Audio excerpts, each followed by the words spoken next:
রংপুর সদর উপজেলার ২ নম্বর হরিদেবপুর ইউনিয়নের ধনিটারি মণ্ডলপাড়া পাগলাপীর এলাকায় দীর্ঘদিনের ভাঙাচোরা রাস্তা সংস্কারে ব্যক্তিগত উদ্যোগ নিয়েছেন বাংলাদেশ জামায়াতে ইসলামীর মনোনীত চেয়ারম্যান পদপ্রার্থী মোহাম্মদ মুজাহারুল ইসলাম।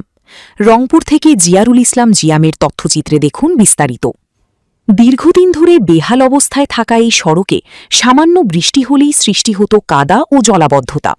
এতে স্কুল কলেজের শিক্ষার্থী, ব্যবসায়ী এবং সাধারণ পথচারীদের চরম দুর্ভোগ পোহাতে হতো। স্থানীয়দের এই ভোগান্তির কথা বিবেচনা করে নিজস্ব অর্থায়নে রাস্তাটিতে মাটি ও খোয়া ফেলে চলাচলের উপযোগী করার কাজ শুরু করেন চেয়ারম্যান পদপ্রার্থী মোহাম্মদ মুজাহারুল ইসলাম। রাস্তা সংস্কারের কাজ শুরু হওয়ার পর এলাকাবাসীর মধ্যে স্বস্তি ফিরে এসেছে। স্থানীয়রা বলছেন, দীর্ঘদিনের সমস্যার সমাধানে এই উদ্যোগ তাদের দৈনন্দিন চলাচলকে অনেক সহজ করে দিয়েছে। একজন স্থানীয় বাসিন্দা বলেন, নির্বাচনের আগে অনেকেই নানা প্রতিশ্রুতি দেন, তবে মুজাহারুল ইসলাম প্রার্থী হওয়ার পরই মানুষের দুর্ভোগ কমাতে বাস্তব উদ্যোগ নিয়েছেন, যা প্রশংসার দাবিদার। এ বিষয়ে মোহাম্মদ মুজাহারুল ইসলাম বলেন, জনগণের সেবা করাই রাজনীতির মূল উদ্দেশ্য।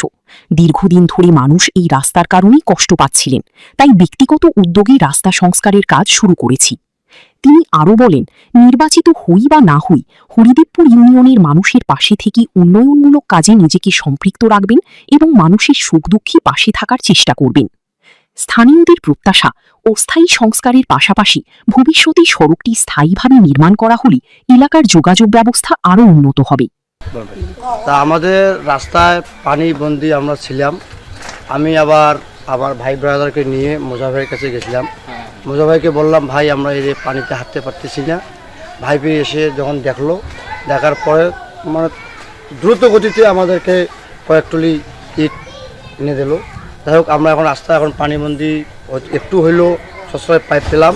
আমরা বন্ধ যাতায়াত করতে পারবো বা স্কুল আমাদের বাচ্চা কাচ্চা যেতে পারবে। এই জন্যে আমার তরফ থেকে এবং আমার এলাকাবাসীর তরফ থেকেই ভাইকে অনেক অনেক ধন্যবাদ। চলাচল খুব কষ্ট হয়েছে, মানে কাদো হয়েছে, গাড়ি যাইতে পারে না, সাইকেল যেতে পারে না, খুব কষ্ট হয়েছে। এই জন্য যদি সহযোগিতা করি। সমস্যা একেবারে মানে এই যে মোড় থাকিয়া মানে আব্দুল সত্তারের বাড়ি অর্থাৎ মুক্তি সরকারের বাড়ি গোড় থাকিয়া এখানে আমার বাড়ি মর্জন মানে আমার খাদেমের বাড়ি পর্যন্ত এই সমস্যা। এই সমস্যাটা সমাধান করলে খুব ভালো হতো। আমরা ২ নম্বর হরিদেবপুর পাগলাপীর বাসী, গ্রাম হলো মণ্ডলপাড়া। আমরা ৭ নম্বর ওয়ার্ড, কিন্তু অল্প বৃষ্টিপাতের কারণে আমাদের রাস্তাঘাট ডুবে যায়। অনেক পানি যাওয়ার কোনো রাস্তা নাই। বাচ্চা কাচ্চা নিয়ে অনেক সমস্যায় পড়ে থাকি। এখানে বাচ্চাদের কলেরা, ডায়রিয়া, বিভিন্ন ধরনের রোগে ভোগান্তি হয়, কিন্তু কেউ এখানে সহযোগিতা করার জন্য কেউ আসে না। যদি আমাদের রংপুর বিভাগের যে প্রধান এমপি বেলাল, তাদেরকে কাছে আমি বিনীত অনুরোধ জানাইতেছি, যদি আমাদের এই গ্রামের ড্রেনের একটু সহযোগিতা করে, তাহলে আমাদের গ্রামের অনেক বাচ্চা কাচ্চা পরিবার নিয়ে ভালোই থাকতে পারবো। কারণ ছোট ছোট বাচ্চা, তাদেরকে নিয়ে অনেক ভোগান্তিতে থাকি আমরা। আর এইগুলো দেখার মতো কেউ সহযোগিতা করে নাই, কিন্তু এইগুলো ফেসবুকে নেটে ছাড়ার পরে আমাদের ২ নম্বর হরিদেবপুরে মুজাহারুল ইসলাম, সে এই জিনিসের মানে রক্ষণাবেক্ষণ করতেছে, এইগুলো নিষ্কাশনের ব্যবস্থা করছে।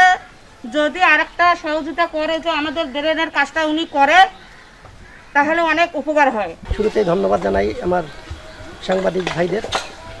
আমি আজকে এই পাগলাপীর ৭ নং ওয়ার্ডের যে বাসিন্দা, এই রোডটির জনগণ চলাচল বেহাল অবস্থা। এর পরিপ্রেক্ষিতে আমি আজকে ইটের যে আদলা, এগুলো নিয়ে এসে মানুষের চলাচলের ব্যবস্থা করার চেষ্টা করলাম, যাতে মানুষ এই রাস্তা দিয়ে সুন্দরভাবে যেন চলাচল করতে পারে। পানিবন্দী লোকরা সুন্দরভাবে রাস্তায় চলাচল করতে পারবে এবং তারা সঠিকভাবে এই রাস্তা ব্যবহার করতে পেয়ে খুশি হবে এবং আমার জন্য সকলে দোয়া করবে। বাংলাদেশ জামায়াতে ইসলাম থেকে আমি মনোনীত চেয়ারম্যান পদপ্রার্থী ২ নং হরিদেবপুর ইউনিয়নের। আমি ৩ নং ওয়ার্ডের রানিং ইউপি সদস্য। আমার প্ল্যান পরিকল্পনা এই হরিদেবপুরবাসীর সর্বস্তরের জনগণের পাশে থেকে তাদের সেবা করতে চাই এবং আমি তাদের ভালোবাসা পেতে চাই।